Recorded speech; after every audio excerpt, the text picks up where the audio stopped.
Hey geeks, welcome to On the Comic Edge, episode 8. 8, brought to you by CompleteGeekRadio.com. I'm your host, Edge, and I managed to get to the comic store on a Wednesday. Go figure. It was hell and high water, but I managed to get there. And there were a lot of great books waiting for me. So let's get right down to it, starting with Carnage, 4 of 5. I've talked on Complete Geek Radio about how much I absolutely love Clayton Crane's artwork. And if any of you haven't checked him out yet, I really suggest you do. This is almost at a close. So one more issue, and then they'll be getting out of trade. Or check out the previous X-Force run. But Clayton Crane's art is one of those break the mold, this is different, and freaking amazing art styles. It's hyper realistic. It's almost like a combination of CG and oil paint and cell shading. It's hard to describe. It's really hard to describe, but it's just fantastic. It has this sheen to it, this amazing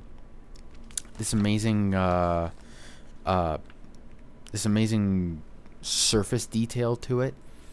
Everything's a little metallic, but he even does skin very, very well. Things just seem to be hyper real, and I'm really, really loving it. Every frame is expressive. Every page has a story to tell. Every book is just a treat.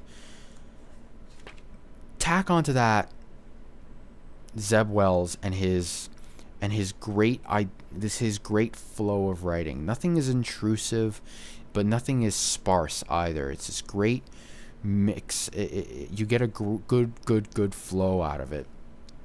Your story, he pushes characters in ways that are classic, they're done before, yes, but he does them very well. Angry Spider-Man is not something you get to see very often. Spider-Man has a history with Carnage, and Wells does not pull that punch, and I'm really, really liking it. He writes Tony Stark very well as well. It's just there's this sense of he gets these raw primal notes into his writing that I just really, really enjoy, and you don't expect what happens in this book. Fantastic. I would check it out. Next, Fear Itself, Journey into Mystery. I got it because it said Fear Itself. I wasn't expecting to enjoy it as much as I did. This is a story of the now young Loki trying to figure out what he's supposed to be. Okay, I'm the reincarnation of the guy who nearly ended the world, of the trickster god who's been reincarnated over and over and over and over. What is there for me to do? And he goes on this, I want to say, a fantastic journey. Not fantastic like wow, but really a fantastic journey. Where he falls into a question mark.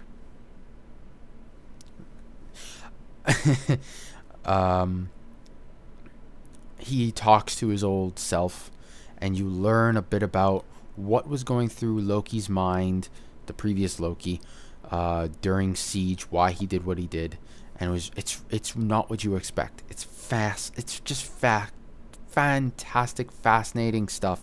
You need to check it out.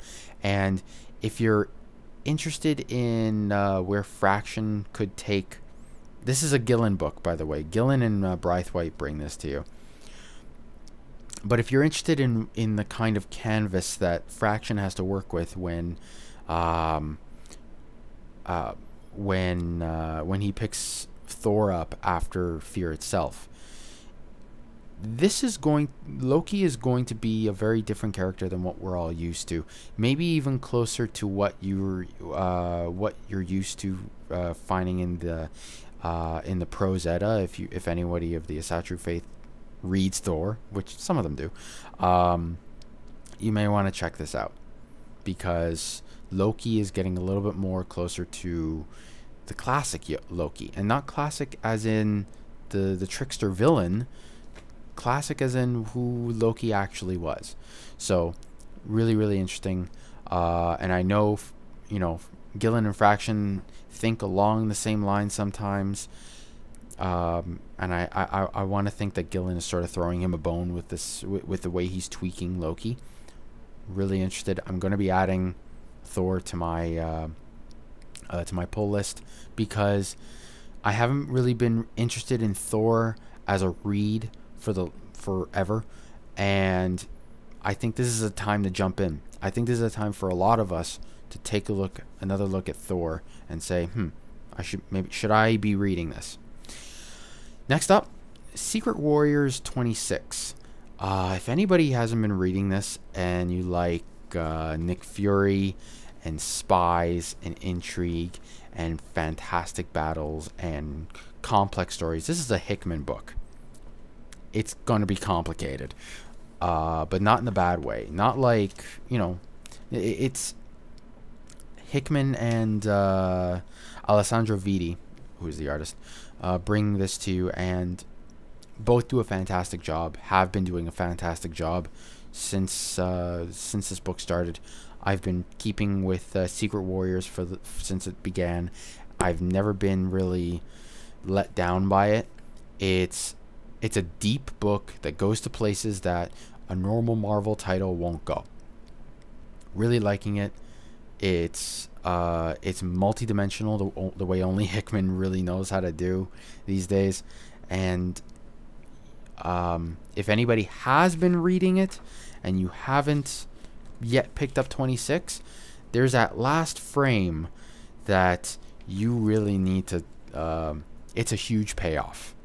After 26 issues of backstabbing and lies and intrigue and Nick Fury getting depth upon depth upon depth and really going places you didn't think Nick Fury would go, and the story just blowing your mind, that is an enormous payoff on so many levels.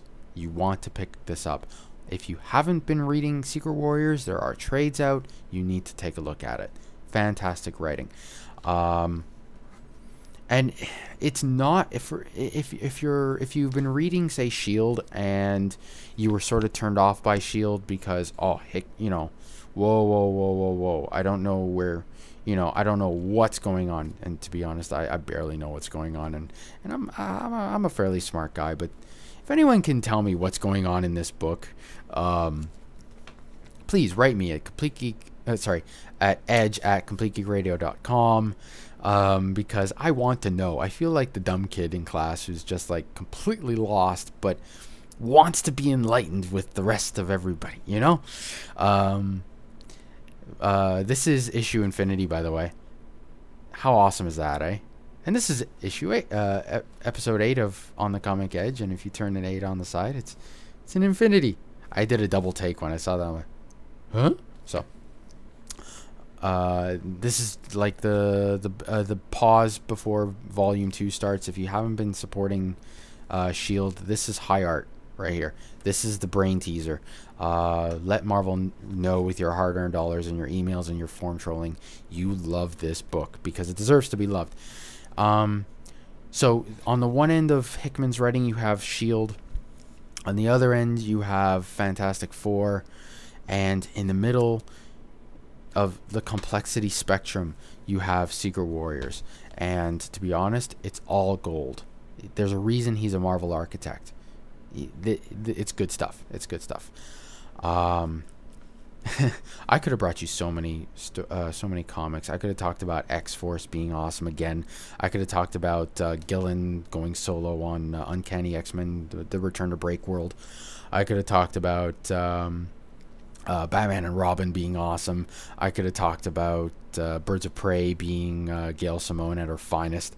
I could have talked about Iron Man 2.0 getting another Jim Rhodes getting a new War Machine suit that is completely different from anything he's ever gotten before, and how it's just a breath of fresh air, how Iron Man just completely keeps changing. There's a revolving door of new suits and new tech and new ideas, whereas some stories that I personally love could, like Green Lantern, could really use a real sprucing up and some new concepts. I could have talked about Flash. I could have talked about New Avengers. I could have just so many great books. Get out there. You know what book I really want to come back? Battlechasers. Anyone remember that book? Quite a few years ago. Joe Mad sort of ruined it with his inability to keep his schedule.